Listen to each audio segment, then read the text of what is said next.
Along those same lines, I was wondering if any of you have ever heard back from any of the targets of your satire, and specifically from Robert, if you sent a book to your former babysitter. Yeah. I didn't send a book to my former babysitter, but when I was researching my book, I spent a lot of time with the Reverend Ted Haggard before the whole episode with the masseuse and the crystal meth in the hotel room unfolded. I sent him a couple copies and didn't hear back from him either, but I'm keeping my fingers crossed. He had some shit to deal with. I mean, I think so. don't take it personally. He had that whole gauging programming class that he had to go through. So things got kind of hot. But the encouraging thing about the Sinner's Guide actually was I did hear from a lot of strangers that read it that were evangelicals that were kind of happy that I was calling bullshit on these people that they didn't think represented them. So that was the one surprise that I had with the book. It seemed like it was more popular with the evangelicals than it was with secularists. So. I had an experience a couple years ago. I guess it was during the 2006 campaign, the congressional campaign, and I did a headline which I think was Rove, Satan, Plot GOP Strategy, and it was all about Rove and Satan having a joint press conference where they were talking about the strategy coming up. And sometimes this thing happens where one of my pieces gets printed in a real newspaper as a real news story with no explanation that it's written by somebody who was making it up. And it appeared in the St. Petersburg Times as a real story. And Karl Rove did actually contact the newspaper, just saying, you have to print a retraction because I didn't have a meeting with Satan.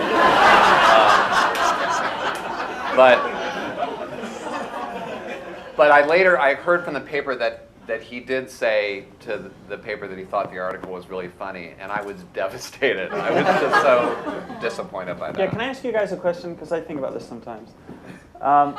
If you wrote a piece and you made fun of a particular politician or whatever, because I have fellow cartoonists who've been in this situation, and then you find out like, oh, they thought it was so great that like The Onion, the hip thing that their grandchildren read, like they made fun of him. Can you send him an autographed copy or whatever? Would you do that? Because I kind of feel like that. It's like, so I know a cartoonist, a well-known cartoonist. He made a comic. It was really mean about a politician.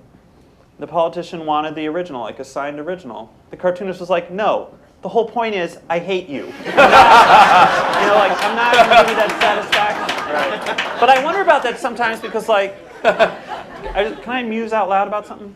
I like the Colbert Report and everything, but I was watching one time last year, and they had Henry Kissinger on for a gag. He was like a guest judge on like their air guitar challenge, and that really kind of like, I have to say like that this idealist in me, that kind of bothered me. Like to use Kissinger, just it was such a great get for the show to get Henry Kissinger to come on and do a bit, but to me I was like, I felt like that crossed some creepy line. Like, it's fucking Henry Kissinger. Like, you just don't want to be on the same block as him. Like, unless you use him as, say, a war criminal, then that would be. Yeah, right. But he wasn't being the joke wasn't like, oh, and by the way, you're a total fucking war criminal with thousands of gallons of blood on your hands. Right. It was like, I'm Henry Kissinger. Play your rock guitar, or whatever.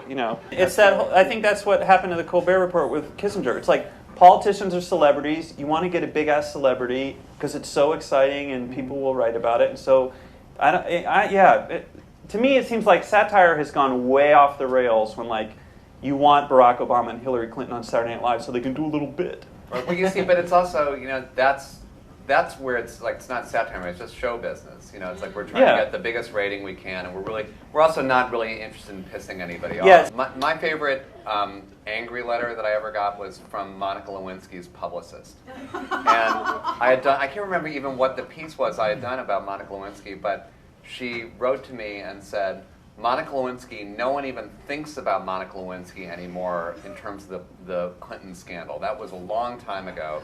She's now known as a handbag designer. Yeah, she did her handbag. And my bad.